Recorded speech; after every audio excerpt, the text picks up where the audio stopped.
നമസ്കാരം. പൂക്കോട് വെറ്റിനറി കോളേജിലെ വിദ്യാർത്ഥിയായ സിദ്ധാർത്ഥന്റെ മരണത്തിൽ പ്രതികളായ വിദ്യാർത്ഥികളെ വെറുതെ വിടാനാകില്ല. കർശന നടപടി തന്നെ വേണം. പ്രതികളെ രക്ഷിക്കാനുള്ള ഇടത് നേതാക്കളുടെ ശ്രമങ്ങൾക്ക് തടയിടാൻ സിദ്ധാർത്ഥന്റെ മാതാപിതാക്കൾ ഇപ്പോൾ ഗവർണർക്ക് മുന്നിലെത്തിയിരിക്കുകയാണ്.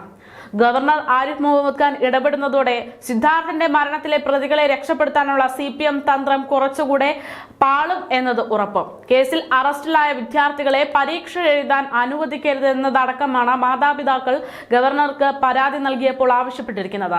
പ്രതികളെ പരീക്ഷ എഴുതിക്കാനുള്ള സർവകലാശാലയുടെ നീക്കം തടയണമെന്നും ചട്ടം ലംഘിച്ചാണ് പ്രതികൾ പ്രാക്ടിക്കൽ പരീക്ഷ എഴുതുന്നതെന്നും വെറ്റിനറി കൗൺസിൽ ഓഫ് ഇന്ത്യയുടെ ചട്ടം കോളേജ് അധികൃതർ മറികടന്നുവെന്നും പരാതിയിൽ അവർ ചൂണ്ടിക്കാട്ടുന്നു.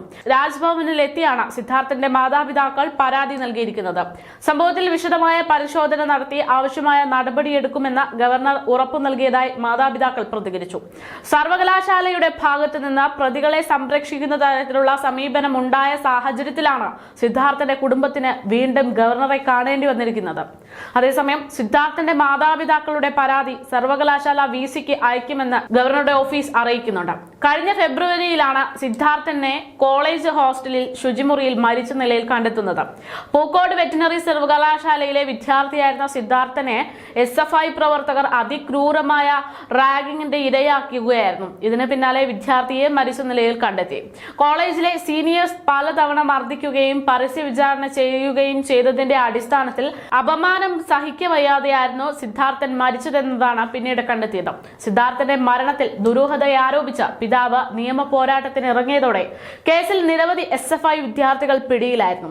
ഇവരെ പരീക്ഷ എഴുതാൻ അനുവദിക്കണമെന്നുമായി ആവശ്യപ്പെട്ടുകൊണ്ട് കുടുംബം വീണ്ടും പരാതി ഉന്നയിച്ചു. ഇതിന്റെ അടിസ്ഥാനത്തിൽ വിദ്യാർത്ഥികൾക്ക് പരീക്ഷ എഴുതാൻ അനുമതി ലഭിക്കുകയും ചെയ്തു. ഈ ഒരു സാഹചര്യത്തിലാണ് ഇപ്പോൾ വിദ്യാർത്ഥികളെ, അതായത് സിദ്ധാർത്ഥന്റെ മരണത്തിന് കാരണക്കാരായ സഖാക്കന്മാരെ വെറുതെ വിടരുതെന്ന് ആവശ്യപ്പെട്ടുകൊണ്ട് സിദ്ധാർത്ഥന്റെ മാതാപിതാക്കൾ രംഗത്തെത്തുന്നത്.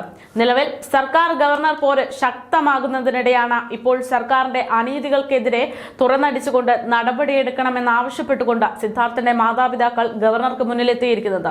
നിലവിൽ ഗവർണർ പദവിയുടെ കാലാവധി കഴിയാറായിരുന്നു എന്ന കാരണത്താൽ ഗവർണർ കുറച്ച് ദിവസങ്ങളായി അധികം നടപടികളൊന്നും തന്നെ എടുത്തിരുന്നില്ല. എന്നാൽ അദ്ദേഹം തന്നെയാകും, അതായത് ആരിഫ് മുഹമ്മദ് ഖാൻ തന്നെയാവും കേരളത്തിന്റെ ഗവർണർ എന്ന കേന്ദ്ര നേതൃത്വത്തിൽ നിന്ന് സൂചന ലഭിച്ചതോടെ തന്റെ ഉത്തരവാദിത്തങ്ങളിൽ കൂടുതൽ ശക്തമായി ഇടപെടാൻ തുടങ്ങിയിരിക്കുകയാണ് ഗവർണർ ആരിഫ് മുഹമ്മദ് ഖാൻ. കേരളത്തിന്റെ ഇടത് നേതാക്കളെ തെല്ലും പേടിയില്ലാതെ അവർ ചെയ്യുന്ന തെറ്റിനെ, അനീതിയെ അതേപടി തുറന്നുകാട്ടി അതേപടി ചോദ്യം ചെയ്യുന്ന ഗവർണർ എന്തായാലും സിദ്ധാർത്ഥന്റെ ശബ്ദമായി മാറാനുള്ള സാധ്യതകൾ ഏറെയാണ്. സിദ്ധാർത്ഥന്റെ കൊലപാതക കേസിലെ പ്രതികൾക്ക് ഇനി അത്ര പെട്ടെന്നൊന്നും രക്ഷപ്പെടാനാകില്ല എന്നതാണ് റിപ്പോർട്ട്.